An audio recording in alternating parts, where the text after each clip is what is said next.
Have you ever wondered what life was like for the very first humans? I'm not just talking about what they ate or what tools they used. I mean, what were their stories? What did they dream about, fear, or celebrate?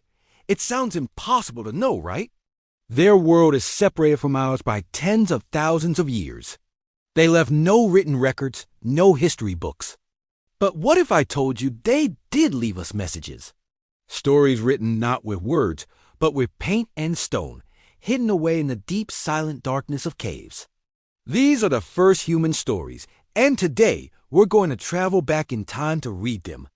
Imagine yourself 40,000 years ago, during the last ice age. The world outside is a harsh and dangerous place, roamed by mammoths, cave lions, and giant woolly rhinos. Your family, your clan is your entire world. Survival is a daily struggle.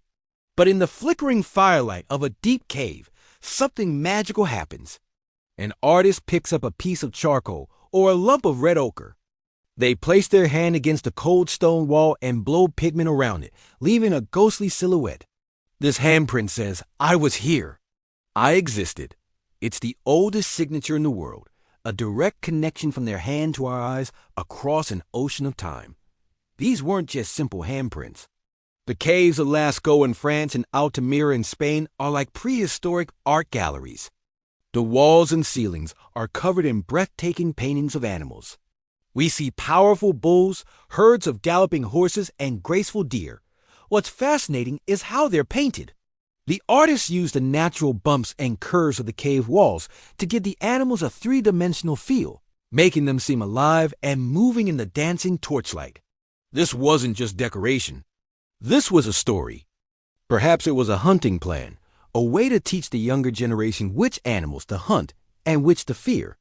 Or maybe it was something more spiritual. Think about it. These paintings are often in the deepest, most inaccessible parts of the caves. Getting there would have been a dangerous journey in itself. Why go to all that trouble? Many experts believe these caves were sacred spaces, like the first cathedrals.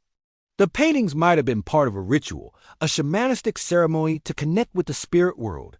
By painting these animals, they might have been trying to capture their spirit, to ensure a successful hunt, or to honor the life they were about to take.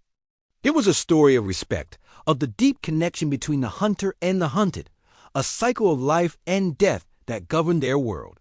But it's not all about the big animals. We also find strange symbols, dots, and lines scattered among the paintings. For years, no one knew what they meant. Recently, researchers have started to decode them. They believe these symbols might be a form of proto-writing, an ancient calendar tracking the migration of animals and the changing of the seasons. This changes everything. It means our ancestors weren't just artists. They were scientists, observers, and record keepers. They were telling a complex story about their environment, a survival guide passed down through generations, written on the walls of their world. So the next time you think of the Stone Age, don't just picture primitive people struggling to survive. Picture artists, storytellers, and scientists. People who, despite the incredible hardships they face, felt the deep human need to create, to communicate, and to leave a mark. Their stories, painted in darkness and preserved in stone, remind us that the desire to understand our world and share our experiences is one of the oldest human traits of all. They were the first to say, "We were here," and their message echoes to us still. Thanks for joining me on this journey back in time. If you enjoyed this, don't forget to like, subscribe, and hit that bell for more stories from our amazing human past.